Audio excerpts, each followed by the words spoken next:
Right, so this car's in for an SMD blue conversion. So we're pulling the instrument cluster out.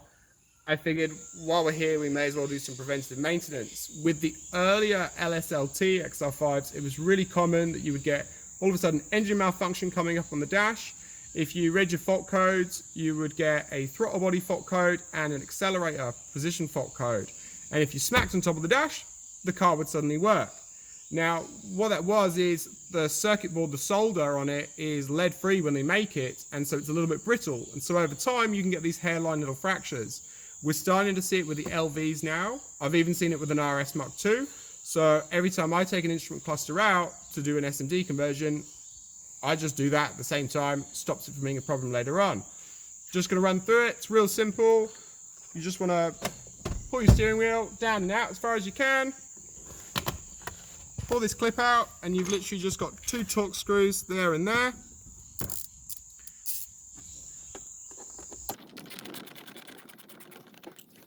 Don't drop them. They're a little bit of a prick to find if you do.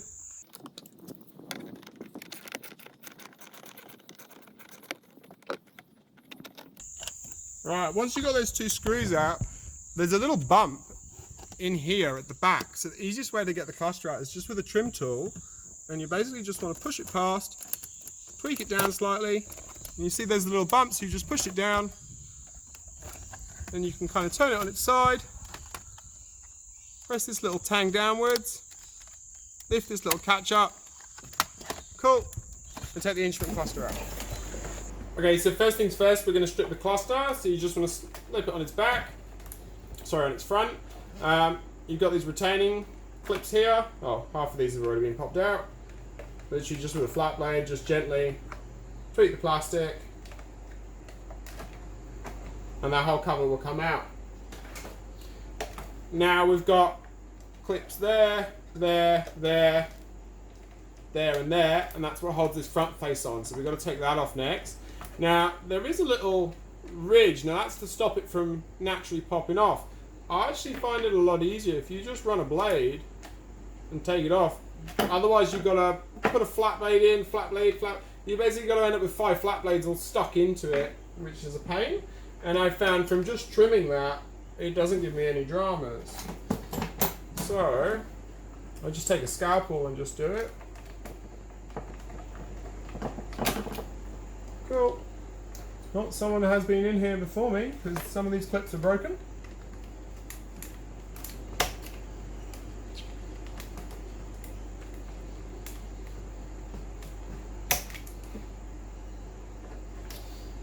Cool. Now I can just flick them up without stopping.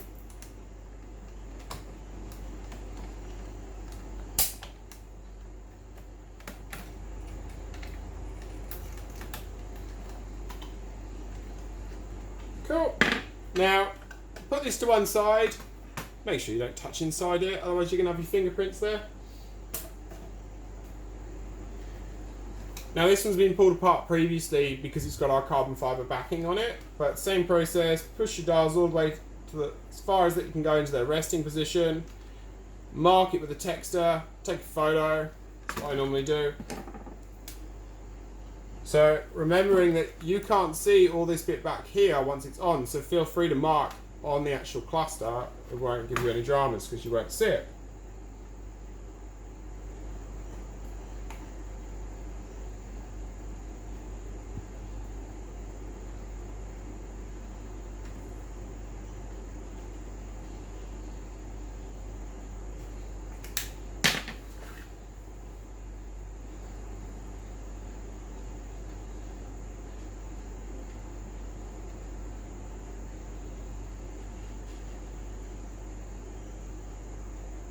You don't have to take a photo, but I find it's quite good as like a double insurance, so to speak. Now, for removing the needles, you can use a fork, or I just use a baby pry bar. You want to just get it underneath the back, and then just gently tweak it off, and pop them to one side.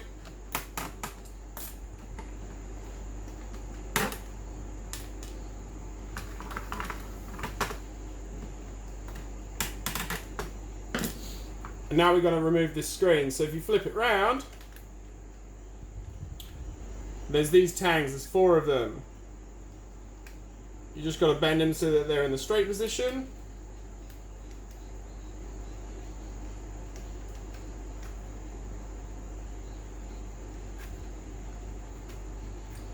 Cool.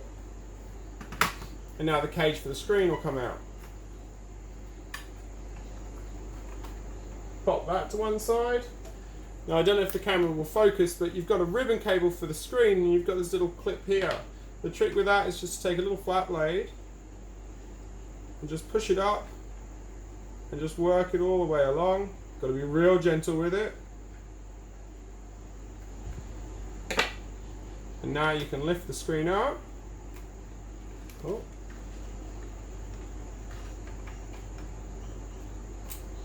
And that ribbon cable is released. Perfect. Pop that to one side.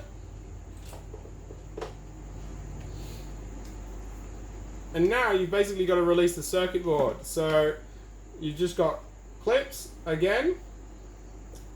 This bit makes it a bit tricky because this bit's actually really, really tight, and that's to stop it from moving around. So just face down. Do take some time. Basically with one finger I tend to lift the circuit board slightly up while I push back at a clip. And then move to the next one and just basically work it round. Sometimes they are a real prick.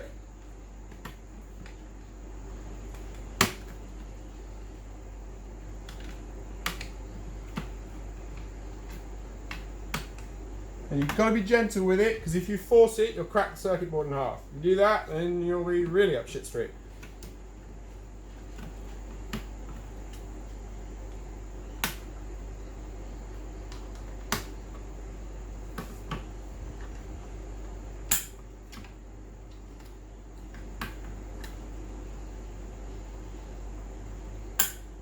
See, this is so tight that that's what's actually stopping it. So you can just gently trim it with a scalpel again. It's just to get rid of that bit of plastic, to give us that little bit of flex room.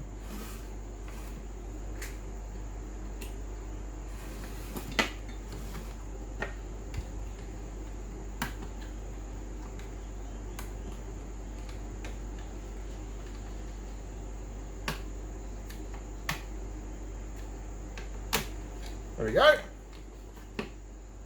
Cool. So that's our instrument cluster out. Now, when these fault, what it is, the solder on here cracks. I can't even see it with the naked eye. I've got a heavy duty magnifying glass with a light and I still can't ever see it. So, when in doubt, just do them all. So, these lines of pins are for your connector. So, all you got to do is basically heat your soldering iron up, which we'll do now.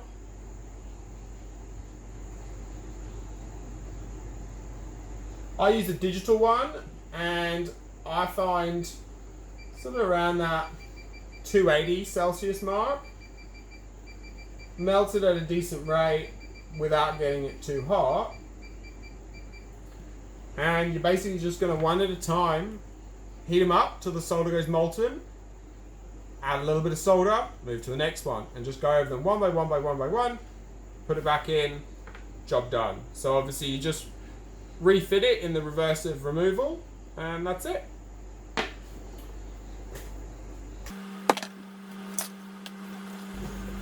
So a little dab of solder in your iron just helps with the heat transfer. And then you just want to heat one up, it'll go molten, add another dab, whoop, go to the next one. Don't cake it in it, because you really don't need loads, just a little bit. Now, I've never had one of these come back after I've done this. So it should be pretty good. I mean, look, in an ideal world, you should probably be using flux. But I personally have not had any issues.